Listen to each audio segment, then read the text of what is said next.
Hello, and welcome to another session of the Game Mechanics. Today we're here with Mike McCain, and we're going to talk about visual design and art direction for narrative games. And I could not think of anyone better to have on the session than Mike. I've had the pleasure of working with him on multiple narrative games, RPGs, where he just was able to capture an incredible look and feel for those games, and on within tight constraints, within budget constraints, within time constraints. And for those of us who are making our own games, those are really important factors. Super excited to have you here. Thanks for taking the time and talking with us. Happy to be here. Thanks for having me.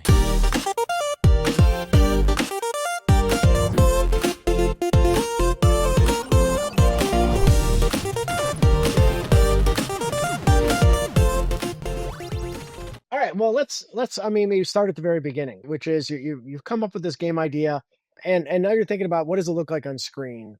Any guidance for how people can work to find a visual style that's appropriate for their game? What kind of thought process goes through your head when you're choosing the art style for a game? It's a great question. There's so many places to start. At the end of the day, the look of your game is the first way that you're going to communicate with most of your players, with most of your audience. It's a way to signal what the experience contains and sort of what vibes to expect from it. It can be also a really important way to either differentiate yourself from other games on the market, and sometimes in the scope of understanding your constraints, it can be a very important way to focus and limit your art production efforts. So there's the production side of it is like the choices you make in the aesthetic can give you significant savings on, like, for example, if the game's in black and white, you don't have to worry about color. Like, right. You've got to make sure that fits the tone of the game experience itself. But so I think choosing an art style is sort of an intersection of those factors. Yeah, I mean, it's an excellent point that by default, if you will, the expectation is that video games are a visual medium. And so that initial look and feel, that video, that even that still image that gets sent around on social media or up on a YouTube has to capture people's attention.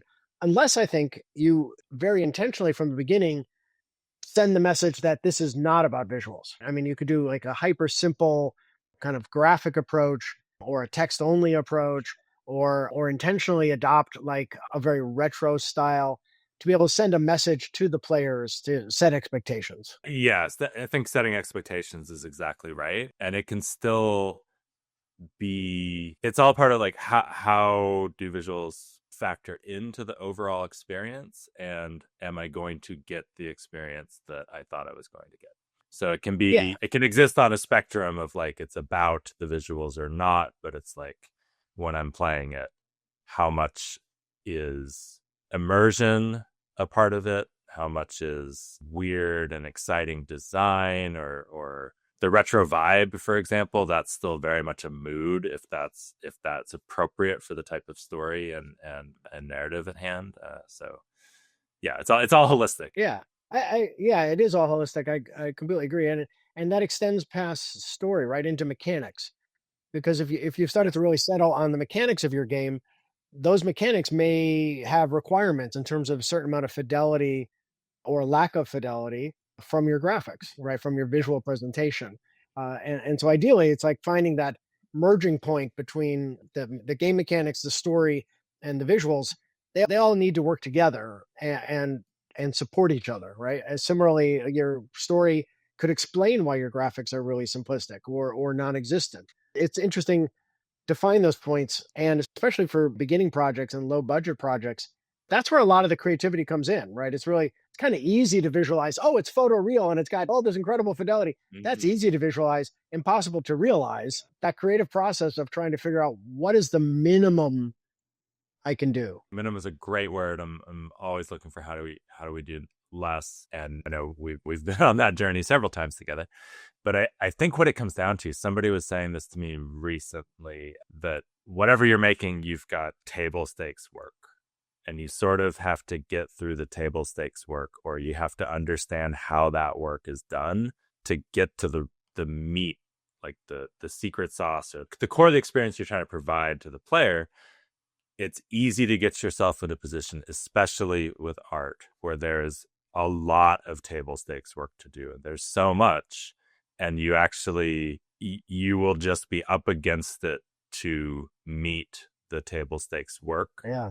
And by that, I mean, like, the expectations, if you're trying to look like a certain type of game and there's a lot of work involved to get there, are you going to have enough gas in the tank left over? Or is your process going to allow you to move all the way up the ladder past the table stakes work and into the really high value differentiating work that's going to make your game sing and be unique? So if you can reduce that table stakes work as much as possible, how do you just craft yourself a path to get to that hard work? And then you still have to do that really hard work. Not all game designs are equal. A lot of game designs, we have one or two really standout features, right? They're what makes this game very special, and the rest is there in support of that. And I think your way of thinking about that in terms of table stakes versus true exceptional differentiation is really important, because they can help you kind of figure out, where do I put my budget, my graphic budget, to make sure that it's being invested in the part that really differentiates this game from others. And if you can then design away as much as possible the stuff that doesn't, or really reduce the cost of time spent on the stuff that doesn't, it can really help you focus that. I say this as someone who struggles with this, is that there can be safety and predictability in the table stakes work. So it can be easy to do the known work that you can do because it is so approachable. Like, we can make this one thing look good. It is so easy to get pigeonholed there and not move up the chain to, how does this make the experience great? It's always tempting to do the safe things first, but you really want to do the riskiest thing first. And I think you're absolutely right. It's true in the visual design as well. Focus on the really risky part. Like, what is the part that we have to make work first, rather than the comforting kind of stable takes work. If you can't get the art style working for the part that really differentiates, then the rest of it isn't going to matter. Yeah. I try to balance the portfolio a little bit, like you have to make some room to work on the hard problem, and then almost like reward yourself with, okay, now I can make a little progress on this thing. And I don't know, that it depends on the scale of the project and who you are and how you're wired, I guess. But trap is just being a little myopic, because there's another thing it's easy for artists, it's easy for me to fall into, is I really want the art style to look great or a certain way in and of itself.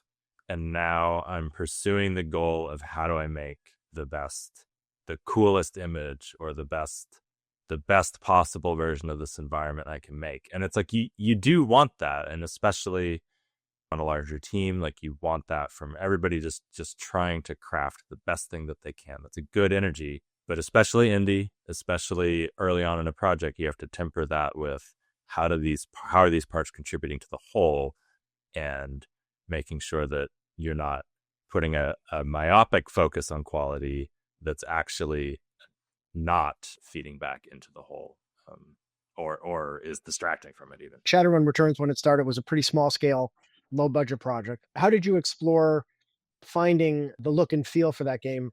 It varies, but it like, I'll say, it's always a collaborative process. I think that having creative constraints is always helpful to focus the exploration. So I'll say on Shadowrun, like, we knew that we were doing a lot of this for the first time. We knew we'd had a successful Kickstarter, but still, this was a very scrappy indie production for the ambition of RPG that we were making. So I think there's a pretty early assumption of isometric art. I think this came from, we were already in this sort of revival of classic CRPGs like Fallout, Baldur's Gate, and just the genre expectations of that type of top-down experience.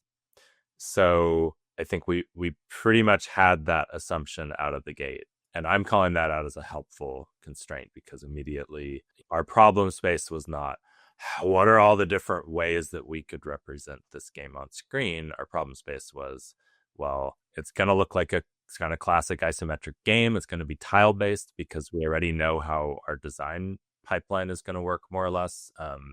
So within the constraints of a 2D tile based isometric game. Yeah, go for it. If I remember correctly, and again, my memory is probably even fuzzier than yours. When we started the Kickstarter, we assumed it was completely top down, right? And then as the budget grew, we realized that the audience didn't expect it to be completely top down. They expected it to be isometric. Yeah, and we were like, 100%. Yeah. Yes, you're right. It should be isometric. That was before I drew anything, though. So that exactly that was by the time we that's got true. The visual development lab. But yeah, that's absolutely right. But see, not all projects start with that clarity of the box was already reasonably narrow. Sometimes you may be starting with a much wider box, and it just depends. Right.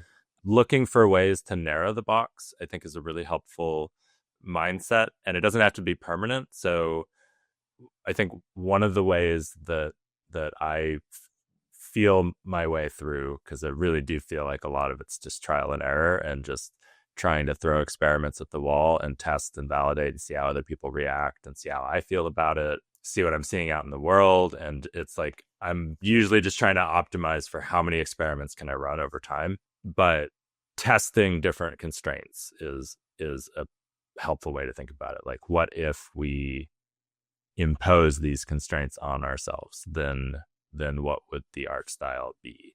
And it doesn't mean you have to stick with those constraints because you're just testing it. But if we didn't do textures, how would we manifest that?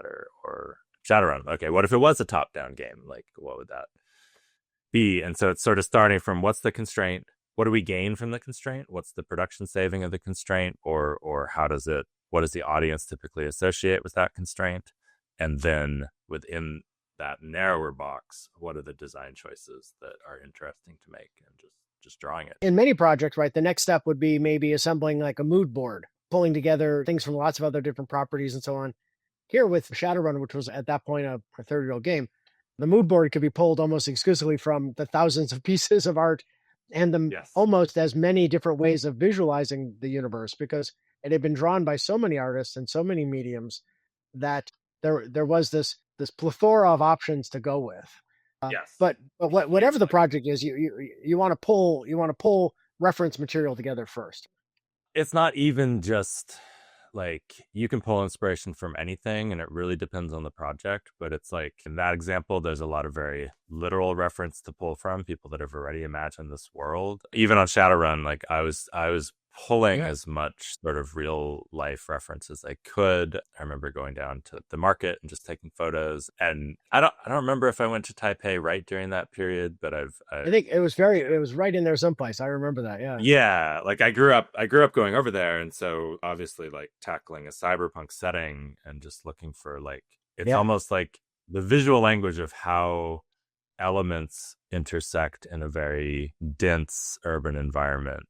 With a lot of layering and a lot of juxtaposition, and so I was always just trying to understand that in life as well as in fiction, to bring as much authenticity as we could to its representation on screen. Yeah, and it's something you and I talked about back in the day, and I started on this speech I would always do to designers who were working in both BattleTech and Shadowrun, was to show them, okay, here's an architect's plan of a building. Now let's go outside and let's look at real buildings.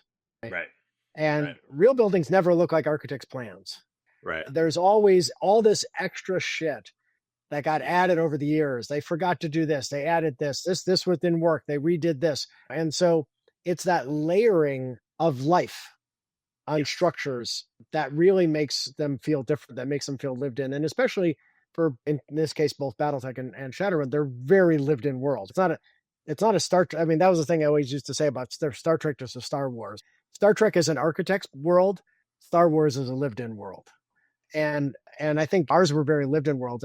And I think one of the things I really loved you did with the Shadowrun stuff is that you actually took that very literally in terms of how we built up our environments.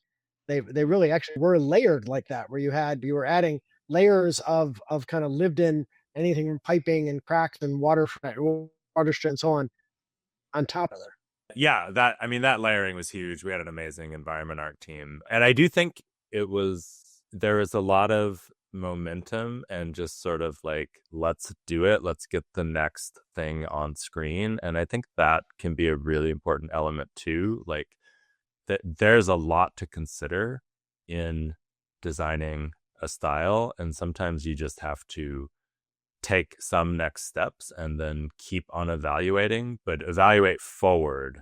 Don't just keep on running different experiments that don't give you forward progress on developing the game. So some of that layering just came from that. It just came from, well, we built these things, they're in the game. It still doesn't look great. Let's keep building more stuff and putting it in. And not saying that's always great either, but it's this balancing act of making enough progress, because you can also get hung up like, well, I don't know, like these assets, like these tiles that we've put in, they don't look good enough yet. So let's keep trying to make them look better. And sometimes it's better to add more, and in the whole, again, the holistic experience, the holistic look of the game will come together. I struggle with that. Sometimes it's harder the more you learn. I don't know.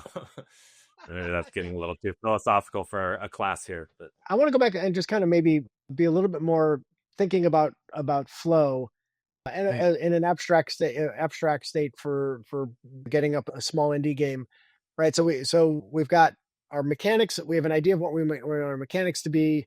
We have an idea of kind of what our limitations are from a budget and skill set, and so from that we start to draw together a bunch of mood board reference materials that inspire us.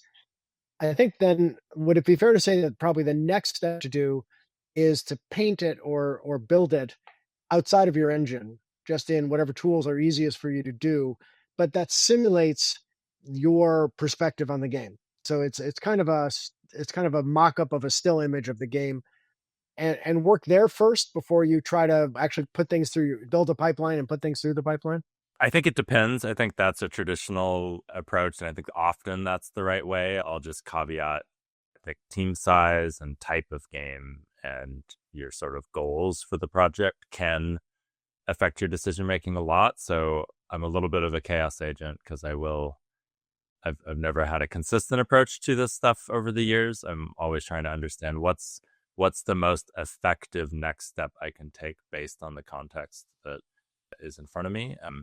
But yeah, as a general rule, like you want to research, you want to build up your understanding of what you're making. So research, mood board, conversations with your collaborators, just trying to understand. It will not happen overnight. And so by collaboration, I mean, it is an iterative process over time, and you will all learn pieces of the puzzle, and you cannot solve it with a painting. The painting is important, or whatever it is. You have to figure out ways to express and test your ideas. So it's like, Yeah.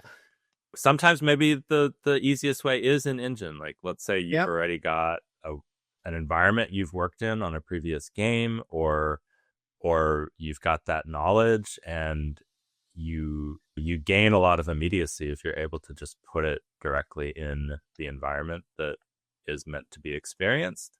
But you also, that is another constraint that you're putting on the process. So it might not even be linear. It might be you try blocking some stuff out in game, and then you paint over it, or you do some sketches and then you do some gray box experiments in the game.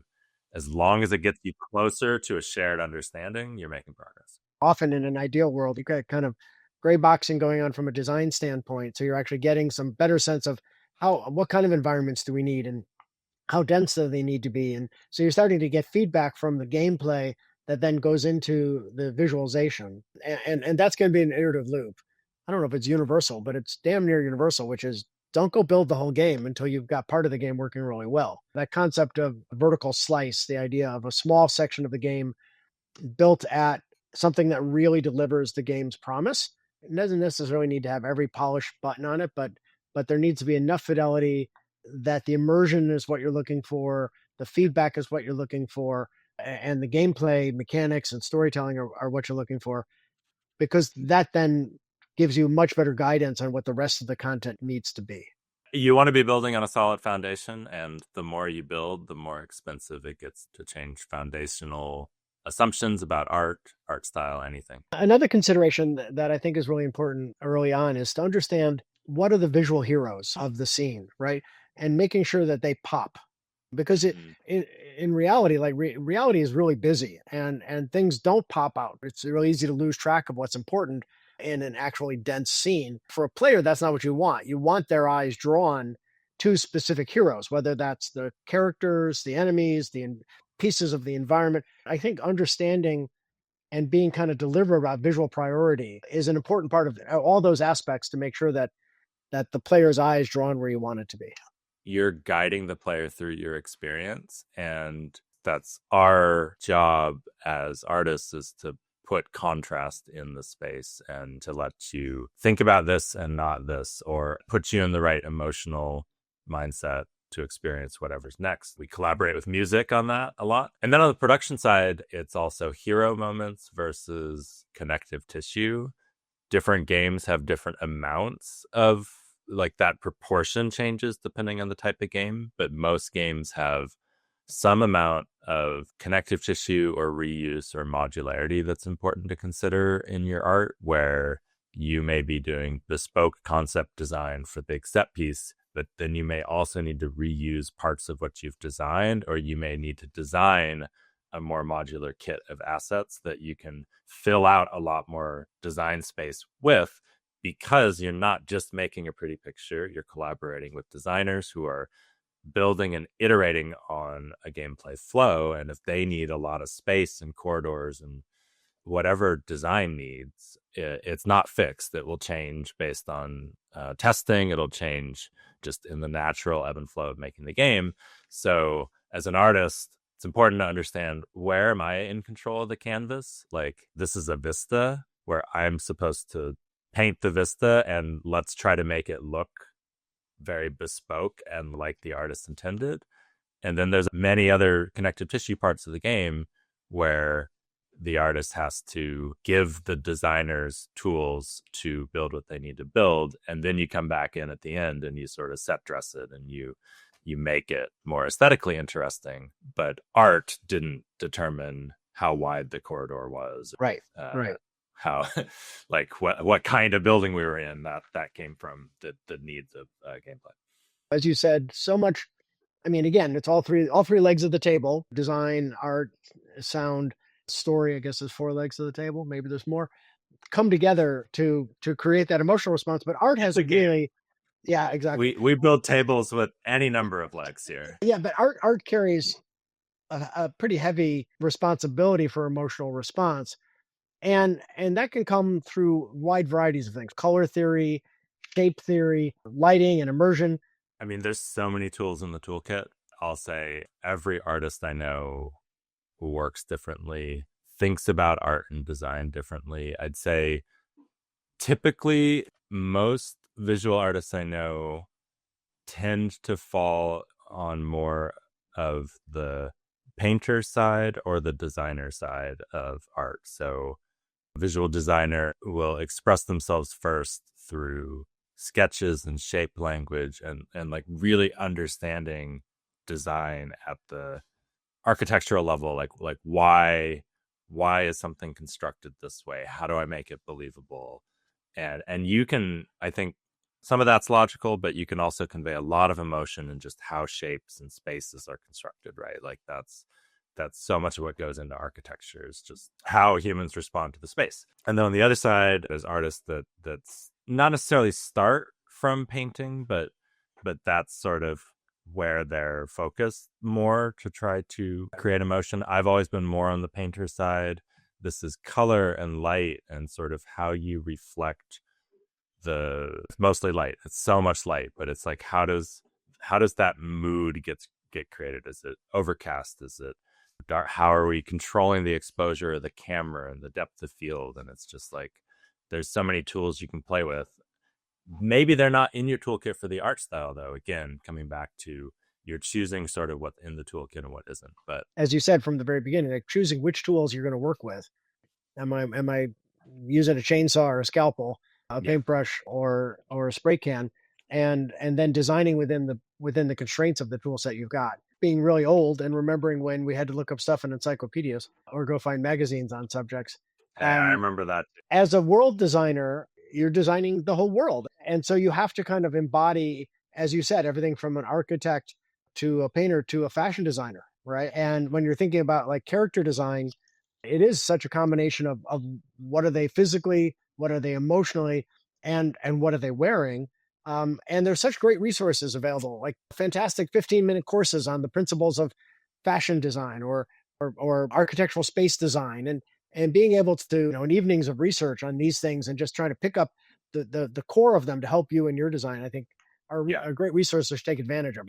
We don't have to reinvent the wheel on everything. We have to go and build upon the learnings of others in these spaces to help us make these worlds. And the whole trick of being a great concept artist is learning how to learn the right parts of many of those different things quickly, and then being able to portray it convincingly without actually being a master architect that's been designing buildings for decades. Like, so our whole thing is like, how do you observe the output of these other amazing artists and craftsmen that create spaces and fashion, and even the less intentional stuff, like coming back to Shadowrun and just like Cyberpunk City Streets. Like, it's like being able to observe and break down and try to understand, why is this scene like this?